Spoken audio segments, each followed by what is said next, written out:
Updates. Ladies and gentlemen, boys and girls, I started putting the interior back in. Look at this thing. It almost looks like a car.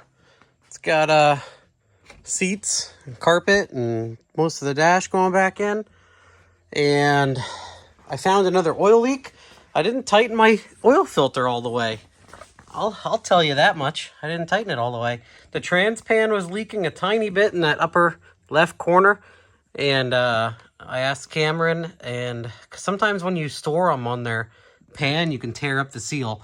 And he's like, just loosen them and tighten them and whatever and go over them all. And I did that and it stopped leaking. And I tightened my oil filter and that stopped leaking. And then I fixed that stripped out 6 AN to 1/8 inch whatever guy, and that doesn't leak. So hopefully I can continue this trend. I found my headlight stakes. I put those in real quick.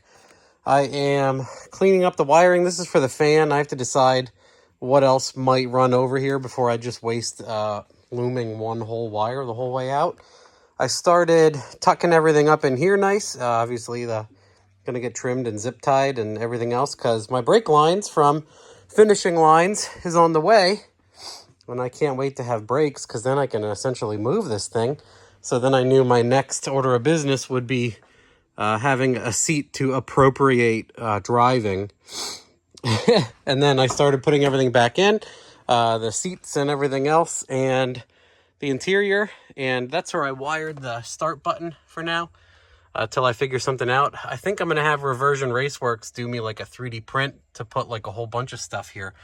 I'll put the traction control switch back and I'll try to actually wire it to traction control. That would be cool. Like the stock button, I kept it. It says traction control. That'd be so sweet to turn that on and off in the Terminator with it, or Dominator. And then this is cool. Don't mind. There's still some stuff I'm working on, obviously. So you don't have to do this, but I did it.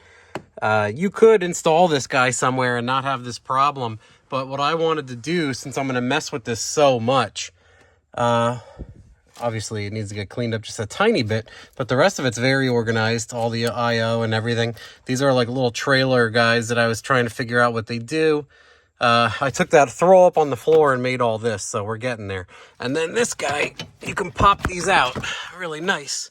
So there's the quick and dirty fuse panel that got everything going, the power and ground, and it gets keyed on, and everything on there has key on power. And I'll figure out whatever the hell else is going on with it later. So what's nice is you can reach right up and pull the connectors down and work on the wires and push them back in and connect them. And that unscrewed. It just, see, look at this, just pops in place kind of. It's almost like they knew. Like if you get it just right, 2 hands is obviously easier, but it just like snaps. It's real close. Nope. Maybe. Okay. You get the idea. Oh, there it is. There, it's like 99% in. The corner here is too high. This unscrews, so I can probably put that back on when I'm done messing around, but I don't think that'll ever happen. Probably what I'll do is I'll just fit a little sleeve. There's a bunch of room, and then you just, I can make a pocket that's much more shallow. But I put the Dominator in a, it's behind that whole fuse panel is the entire ECU from here to here, and putting the plugs at like a 90 or behind, or all those ways are a pain in the ass, to be honest with you, especially with how much I'm going to be messing with this. So I mounted it as high as I could up against the dash, and then the plugs were all level at the thing, and I'm like, great. I'll be able to go in here and mess with all the plugs. I'll be able to go in here and mess with the fuses. This is when I laying around.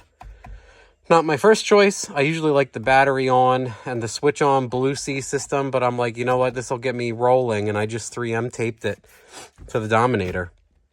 So that's all the ECU stuff, and then that's the ECU, and then that's all the magic goes down there. So doing good, and I figure I'll be running like a lot of buttons and dumb things immediately in this vicinity also. So looking good. I really it definitely is a little bit of a mood booster to get all this stuff in, and it looks like a car, and you can sit in the seat, and when it has brakes I can move it because it already wants to move. And then it's making lists of like engine bay cleanup stuff, like These hoses are a little high. Probably won't touch that for now. Get rid of this stuff. Clean up my vacuum hose things. And what else was it? There was something else I wanted to do. Anyway, lots of small touch-up things. Oh, the fuel line I need to cut down. I'm like choking on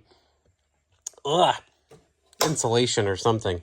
It's the old interior. So everything's doing really good. Happy with everything so far.